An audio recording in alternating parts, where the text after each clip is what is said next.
I think we need to start thinking about what is happening in a end of post-Cold War era. And my argument is that I think the West needs to start becoming a little bit more humble and realize that they're not the main game in the show anymore.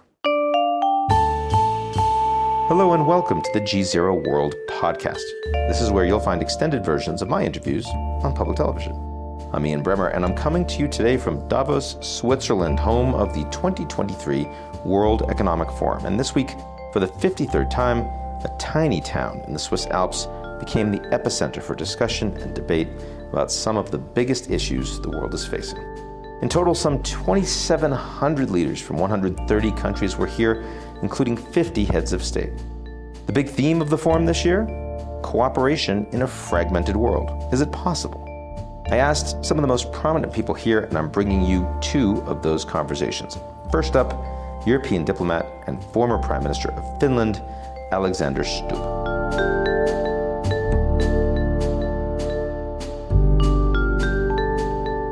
The GZERO World podcast is brought to you by our founding sponsor, First Republic.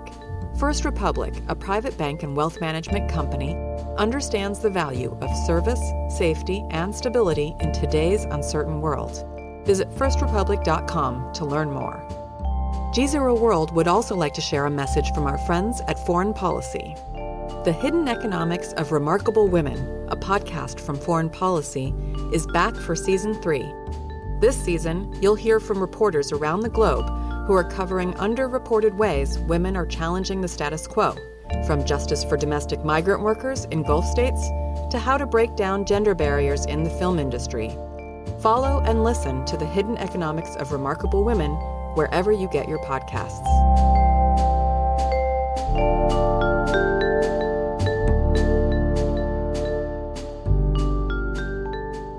Alexander Stubb, thanks for joining me again on GZERO World. Thanks for having me. So I want to start, of course, talking about Russia-Ukraine. We saw literally just hours before Davos starts this year, yet another war crime committed by the Russian government. Reaction to what we've seen in Dnipro and the way the war is proceeding right now? Yeah, well, I think the last time we talked, I was quite concerned about war fatigue hitting in with inflation, food price, energy price, and people just getting sick and tired of the war. But it is clear that Putin has a knack of changing that just when it counts. And unfortunately, he does it in a tragic, brutal way by committing war crimes against civilians as he did this time around. And as long as he continues this, I think the support of the West and the rest of the world is going to be steadfast.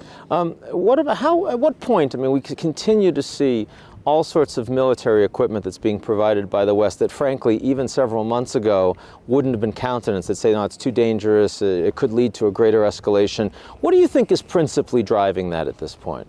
I think it's the wish that Ukraine wins this war, and by a victory I mean that we go back to the borders of 2014, so before the annexation of. So you mean Crimea as well? Exactly. I think that's kind of the only solution that we're looking at the moment.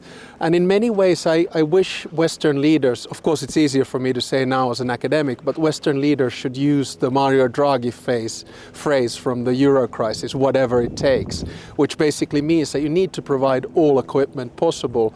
Because at the end of the day, if Putin gets away with the nuclear threats or whatever he's doing, he's just going to continue to do more of the same. Now, I understand the argument that everything but Crimea, these are the territories taken since February 24th. Crimea, of course, historically, and I don't mean like historically in the Soviet Union, I mean when Ukraine was independent, was an autonomous region. It was governed locally. It had its own parliament that flew a tricolor that looked a lot like Russia. Majority Russians on the ground there. Does that in any way change your view in how it should be handled, or do you think it actually needs to be taken militarily? No, the way in which I think about it is international rules and norms. And of course, If you look at Ukrainian independence from 1991, that was when the borders were agreed. Yes. And if you look at all UN charters, if you look at the Organization for Security and Cooperation in Europe, Russia signed that charter in 1992. It's about territorial integrity yeah. and sovereignty, and Russia has violated that. So if we believe in international law and international norms, it also means that Crimea is Ukrainian. And so Crimea would be returned to Ukraine, but would still be fully autonomous and self-governing under that strategy. Most probably that is the system that would then prevail. So my question then is, how does one affect that? I understand that one would want that as an outcome that one would negotiate for. You're suggesting, no, actually Ukraine needs to physically take that. Now also keep in mind, at the time that it was taken illegally, annexed illegally by Russia, there was a Russian base, there still is a Russian base in the port of Sevastopol, a very important one. Again, what does one do with those circumstances? To be very frank, I think the only solution that we have here is a military solution, which basically means that Ukraine needs to push as far as it possibly can. And then, of course, I think at the end of the day, it also means regime change in Russia. Is this going to be easy? Is this going to be short term? The answer to both of those questions is no. Now, your position, which is supported by many in the Baltic states, many in Poland, frankly, not supported by many in otherwise on the continent, and also not by the Biden administration. One of the major changes that we've seen over the course of the last 10 months of war is that NATO has gotten a lot stronger, the EU has gotten stronger, we're seeing more coalition integrity. How do you handle an issue like this that has such potential divisiveness within the coalition itself? Well, the first observation to make is that the Baltics were right and we were wrong. You know, they were warning about Russian aggression. I warned about it personally in 2008 when I had mediated peace in Georgia together with the foreign minister of France. We were too silent after 2014, and now I think the issue is very binary. It's black and white.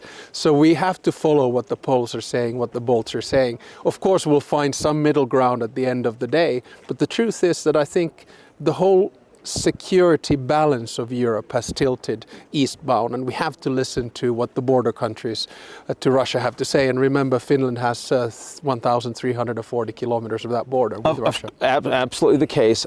But do you think that coalition politics have the potential, should have the potential, to move the ultimate negotiating position away from what you just said? I think they'll have to find a compromise eventually. Yeah. Of course, when it comes to borders, it is difficult to compromise. But I think the person that we need to listen to this, and I know this is a little bit of a, escaping reality, is we have to listen to what Zelensky and the Ukrainians want. If their message is borders 1991, then our message should be borders 1991 as well. Let's talk about the Finnish border. Of course, you do have a very long and historically challenging border with Russia and the former Soviet Union. Given how poorly the Russians have performed on the ground in the war in Ukraine, does that make you in any way a little less concerned, at least near term, about Finland's border security and national security? Well, I think, if you have a 1,340 kilometer border with Russia, you always have to be concerned because, as we can see, Russia is quite unpredictable. I mean, one of the reasons that we have one of the largest standing armies in Europe with over 900,000 men in reserve and 280,000 that can be mobilized in wartime is not exactly because we want to defend ourselves against Sweden. It is because there is a real Russian threat. So never underestimate the capacity of Russians to cause havoc. So in that sense, I think you always have to be wary. Now, Russia did used to have basically three things that they could threaten all of us with. One was energy. Well, that's almost gone. One was the economy. That's gone. Almost gone. And one was military. And we're sort of looking at it, well, if you can't even take over Ukraine, why go anywhere else? Talk a little bit about Russia's position globally. Irrespective of the fact that the war continues to grind on, the Russians have lost an enormous amount in terms of geopolitical, geostrategic, and geoeconomic standing. As we think longer term, beyond the fighting on the ground in Ukraine, how do we approach that reality? Well, probably two answers. One is to say that there's always a way in which great powers rise and fall. And of course, we saw the Soviet Union during the Cold War as a superpower.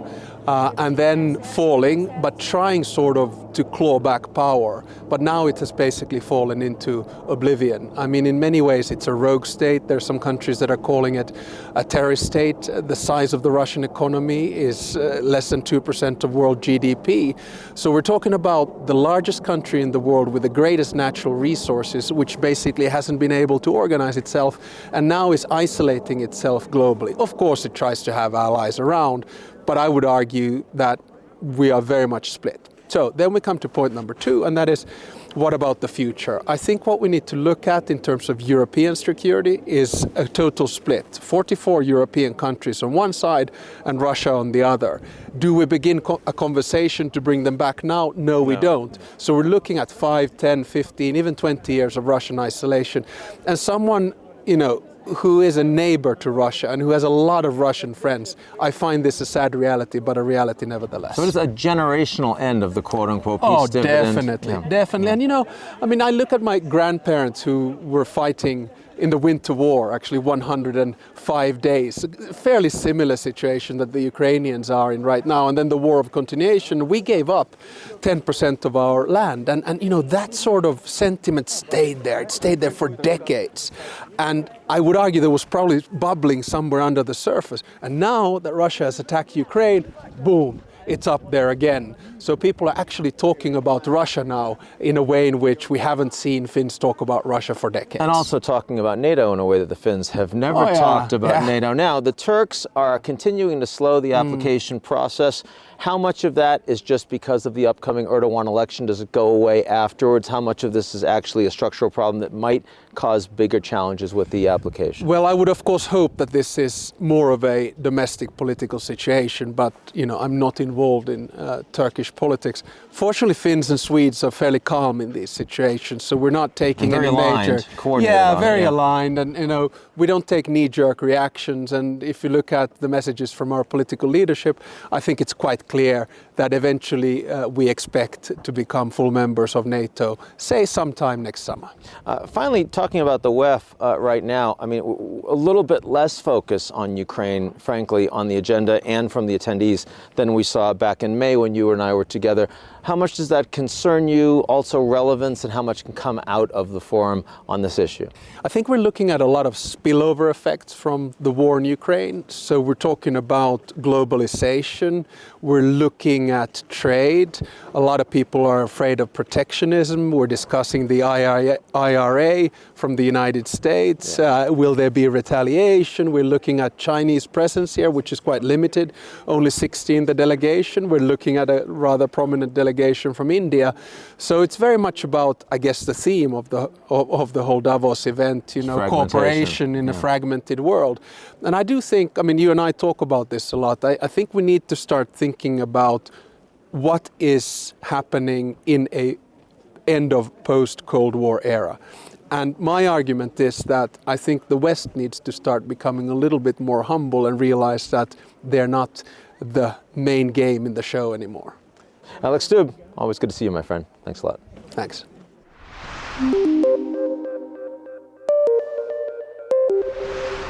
And now to my conversation with the new UN High Commissioner for Human Rights, Volker Türk.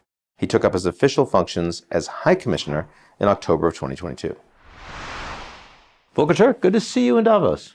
Very nice to see you, Ian, in Davos. So, of course, congratulations on the new post. You have plenty of things on your plate. I'm going to start with the most obvious, which is the Russian war in Ukraine.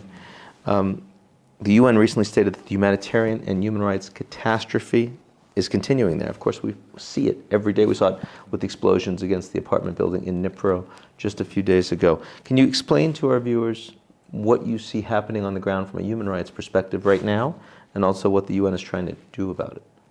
So I visited Ukraine. I was there beginning of December. We have had an uninterrupted presence since 2014. So we have been able to really focus on human rights issues for quite some time. Since the war started. Since the war started, since the takeover of Ukraine, and then, of course, the trouble in the east. Of course, the work has intensified since 24th February last year. I was struck by how much the civilians suffer. And I don't think people imagine they are suffering during winter. I mean, we are in Davos, it's very cold here. Can you imagine if you don't have blackout, if you have a blackout, if you have no energy, if you have no heating, what this means for people? And not just one day, but weeks on end. And I mean, especially the impact on civilian infrastructure is incredible. And these bombardments continue. While I was there. And the intention of the bombardments is specifically to end electricity for civilian populations. Which is, of course, a huge issue under international humanitarian law. The other issue is, and I had a chance to visit Bucha and Irpin, which is in the north. It's one of these outskirts of which is where a lot of the war crimes were committed in the where a early lot days of of the war. Exactly. So as the Russians were forced to withdraw quickly. Yes, Yeah. and what I could, my office has documented. In fact, when I was there, we issued a report about documented war crimes, willful killings, disappearances, people being just shot at in the street. So, I mean, that's unfortunately the reality there. And it's a horrible one, and we absolutely need to make sure that reason comes back to the leadership in Russia to make sure that this war ends. So Russia recently rejected yet another call by the United Nations to end their illegal invasion of Ukraine. They are, of course, a member of the Security Council, a permanent member, which, according to the UN Charter, has the principal obligation to uphold sovereignty in the world order. Should they be removed from the Security Council? And I understand it's an incredibly difficult thing to do, but in your view, do they have a role on the Security Council? Well, I mean, the Security Council, when it comes to Ukraine, is dysfunctional.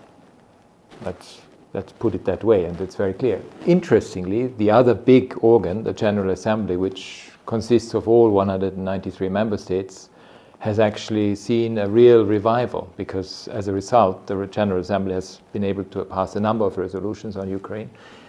And I think that's important, because there are checks and balances within the institutional system to make sure that if on one issue it's not possible to find agreement, you can actually move in another context with the General Assembly on it.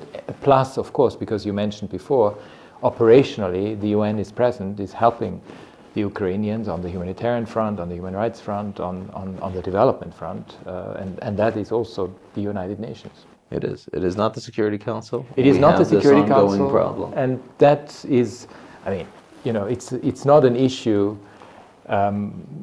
It's going to be very difficult to find a way to make a Security Council functioning when one P5 is violating the Charter. Absolutely. And let me also ask you, since we're talking about human rights in the war, the Ukrainians have been illegally invaded. Treatment of prisoners also accrues to them. In other words, the Ukrainians still have to abide by international law when it comes to how they are engaging in the fighting, even though they are trying to keep their territory.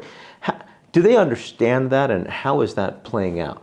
So it was very important for me during my conversations with the Ukrainian government to make sure that there is appreciation for the application of international humanitarian law when it comes to warfare. When you conduct hostilities, human rights law and international humanitarian law applies. There's no way around it. I mean, it's one thing when it comes to the international law side of the Charter and the violation of the Charter, but it's another thing if it comes to hostilities. IHL applies to all parties to the war, to the conflict, and that applies also to the Ukrainians. And do you find that the Ukrainians are receptive to that message? Are they willing to, sort of do the best they can in the fight of war? When I met with the Prosecutor General, for example, he told me that they're investigating war crimes, or irrespective of who committed it. Lots of other areas in the world where human rights are a massive challenge right now. Afghanistan is one that is on top of my head because, of course, the U.S. withdrew and ended the longest war in American history. It withdrew in part because of a deal that was formed with the Taliban that has seemed to have abrogated every piece of that deal. Treatment of Afghans, in particular of Afghan women, has been absolutely abominable since the Americans have left. Talk a little bit about what the Afghans are facing on the ground, and again, do you see any capacity for progress? So, when over a year ago, when the Taliban took over essentially the governance of the country, or de facto governance of the country, there was some hope at the beginning that on a number of issues we would find some progress, and it would not be the Taliban that we know from the 90s. And as we saw over the last couple of months, especially in December, one issue after another had become hugely controversial and appalling. Can we say this is the same Taliban?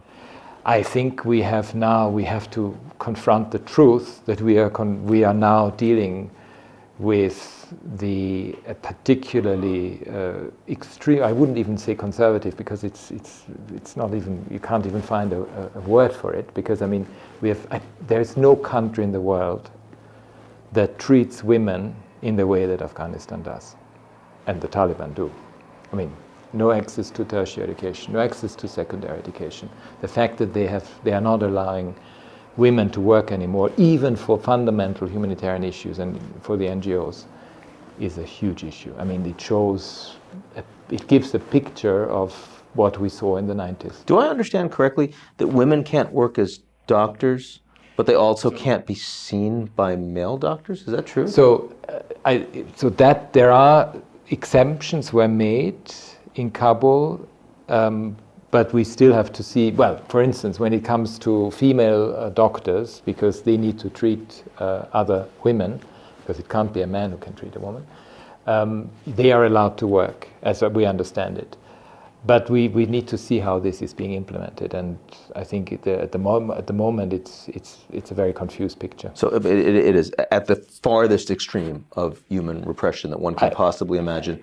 I think when it comes to, I look at all member states of the United Nations and the treatment of women, Afghanistan is on the top of. So what can possibly be done? What can the international community do? What can the United States do? The Chinese? I mean, this is not a powerful country. There needs to be a unified stance that this is not part of the international order, the way you treat women. Well, and then other human rights issues. I mean, let's face it, there are media issues, civic space issues, and so forth. But in particular, the treatment of women is abominable. So when I look around the world, Syria, South Sudan, Yemen, you were just talking to the Peruvians, for example. I mean, again, there's plenty of things for you to do.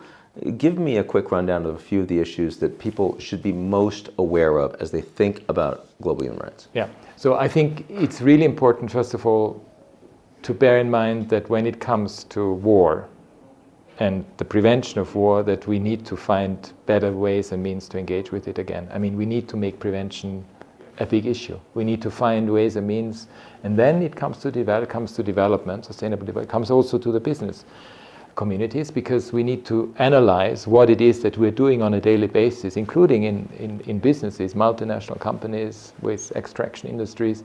Are they not inadvertently sometimes contributing to some of the social unrest that we see in some countries? I mean, if we look at some of the precious raw materials in a number, look at DRC, for example, cobalt. Democratic Republic of Congo. I mean, we need to find a way to engage on some of the root causes. Otherwise, we will see again the perpetuation of conflicts. And there again, and this is forced child labor. This is slave labor. This is the worst conditions. This is benefiting also from a system of non-governance, really, because then you can do you can exploit all kinds of things, and that we see too often. And we still, I mean, it has been we had the blood diamond issue in the past with the Kimberley process, which was a very important one. I think we need to really have a very hard look at how precious raw materials are dealt with in the future, because we will need them for the transitioning economy and for greening our planet, but we need to do it in a responsible way. So as a result, our conversations here at the WEF are very important with the business community. Talking about forced labor, well, to the forced labor issue, of course, among the Uyghurs in China, it's been a difficult one for the UN to work with, not just the UN, also multilateral organizations need funding from the Chinese, don't necessarily want to have to squeeze them, pressure them so hard. But we are seeing the United States and the Europeans with significant new regulations against these forced labor practices. Do you think that there is meaningful momentum to address this issue? I think what's happening in Europe is very important, especially in the digital area. You saw the Digital Services Act was passed, Digital Market Act. I think we will see more regulation on these things, including because, frankly, if we talk to young people today, the future consumers, they all want human rights. Apart from climate action, which is one of their big concerns, human rights is the other big concern. And I think the demand will be much harder for governments to take action on such things. Do you feel when you look at a country like China, you look at a country like the United States, both of whom are critical supporters of the United Nations, does it make it harder for you to, as an independent assessor, inspector in a sense, and also voice for these issues in a way that very few other people can, how much does that make your job more challenging to do? I mean, there are geopolitical tensions. There's absolutely no doubt about that. Human rights cannot be the collateral damage of these geopolitical tensions, and it is my role as High Commissioner for Human Rights with a global mandate to ensure that I'm not part of any instrumentalization of anyone. And that's the big challenge. But I think so far we have been successful. So tell me a little bit about a good news human rights story. I'm thrilled with the enthusiasm that we see among young people about human rights. I mean, I went yesterday to this is a bit technical, but it's an important committee. It's the treaty body on the committee, it's the Convention on the Rights of the Child. And they have a committee, a treaty body that oversees the implementation of the provisions of the convention. And there is an advisory group consisting of children that actually provide input to this very august body of members of this treaty on issues such as climate change and climate justice and children's rights. And I listened yesterday to a very impassioned and substantive contribution from a 16-year-old climate activist from Greenland, and that gives me enormous hope. Well, Volker Türk, I know that you have a busy schedule here, but it's very nice to see you. Very nice to see you, Ian. That's it for today's edition of the GZERO World podcast. Like what you've heard? Come check us out at gzeromedia.com and sign up for our newsletter, Signal.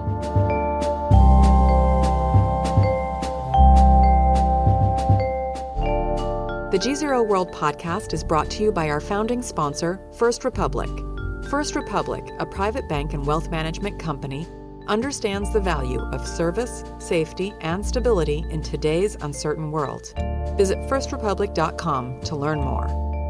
GZERO World would also like to share a message from our friends at Foreign Policy. The Hidden Economics of Remarkable Women, a podcast from Foreign Policy, is back for Season 3. This season, you'll hear from reporters around the globe who are covering underreported ways women are challenging the status quo, from justice for domestic migrant workers in Gulf states to how to break down gender barriers in the film industry. Follow and listen to The Hidden Economics of Remarkable Women wherever you get your podcasts.